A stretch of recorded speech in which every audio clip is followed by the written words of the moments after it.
والشكر علينا ما دام لله دام. Assalamualaikum warahmatullahi wabarakatuh. Shadaqallahul azim. Mudah-mudahan apa yang menjadi komunikasi kita ini dirasuki oleh kebenaran Allah yang mutlak dan diperkecil jumlah relativitas dari kebenaran kalimat-kalimat kita. Amin ya rabbal alamin. Ulama itu jamak atau plural dari alim. Alim itu orang yang mengerti sesuatu. Sejauh yang saya coba fahami dari tradisi-tradisi idiomatik di dalam penggunaan kata dan makna di dalam sejarah Islam, alim itu orang yang memiliki pengetahuan yang sifatnya meluas. Kalau arif itu orang yang memiliki pengetahuan yang sifatnya mendalam. Mendalam itu garisnya satu alur dengan ketinggian. Jadi dalam sama tinggi itu satu garis. Makanya ada majelis taklim, ada majelis ta'rif. Kalau majelis taklim itu menghimpun ilmu sebanyak-banyaknya, seluas-luasnya. Kalau majelis ta'rif itu pendalaman-pendalamannya. Hasilnya adalah makrifat. Kan gitu. Makanya dalam dunia tasawuf, dunia thariqat itu kata makrifat sangat penting karena mereka melakukan tradisi-tradisi untuk mendalami sesuatu. Dan yang terdalam dari semua ilmu itu adalah tauhid. Yang terdalam dari semua makrifat itu adalah liqa ilallah, pertemuan dengan Allah. Nah, di dalam Al-Quran kata alim itu diperjodohkan oleh Allah dengan kata hakim. Wallahu alimun hakim.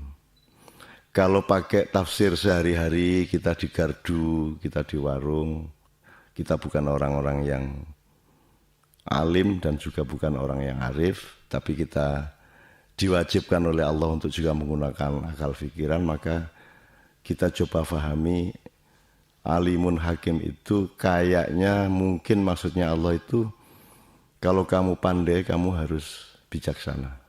Kalau kamu alim jangan tidak hakim. Jadi kita berlindung kepada Allah dari orang-orang yang alim tapi tidak hakim. Orang-orang yang pinter tapi tidak punya kebijaksanaan.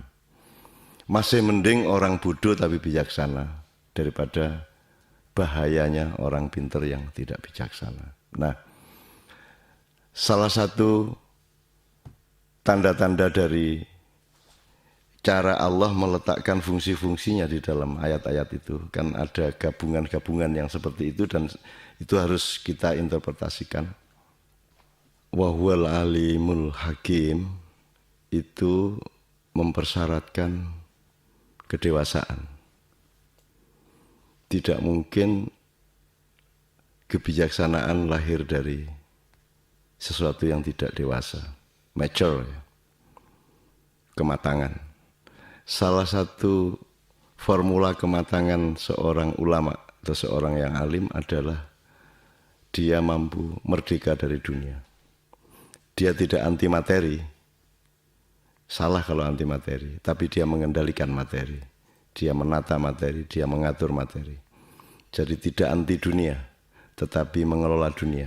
Dan itulah fungsi khalifah. Jadi dunia, materi, benda, kekuasaan atau apapun saja itu dikelola, ditaklukkan oleh kedewasaan manusia.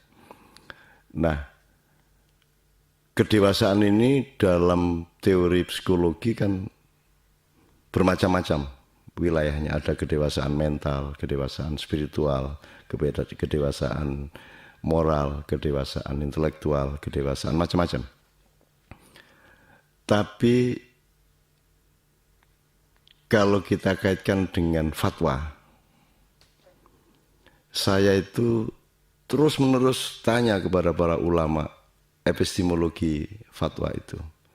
Yang kita kenali selama ini adalah tradisi-tradisi di mana ulama atau syekh atau maula-maula berfatwa kepada masyarakat atau kepada negara.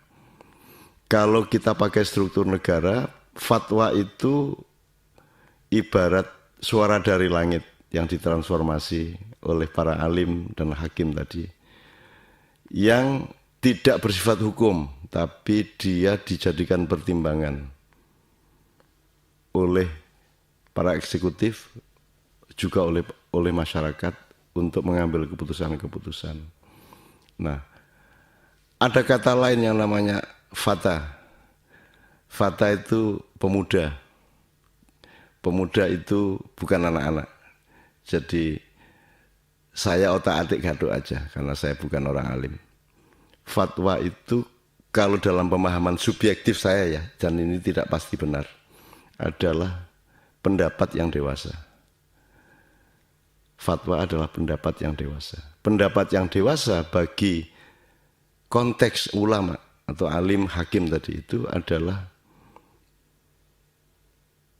rekomendasi atau anjuran atau kesimpulan tentang sesuatu atau peringatan atau apapun, himbauan yang sudah diperhitungkan dengan penuh kedewasaan dan kematangan. Tapi dia tidak punya kekuatan hukum, karena hukum itu padat, kalau fatwa itu cair atau bahkan rohani sifatnya. Nah, jadi kalau kita sekarang memohon kepada ulama untuk berfatwa, sesungguhnya yang kita cari adalah saran-saran yang dewasa dan matang agar kita semua selamat satu sama lain. Assalamualaikum warahmatullahi wabarakatuh.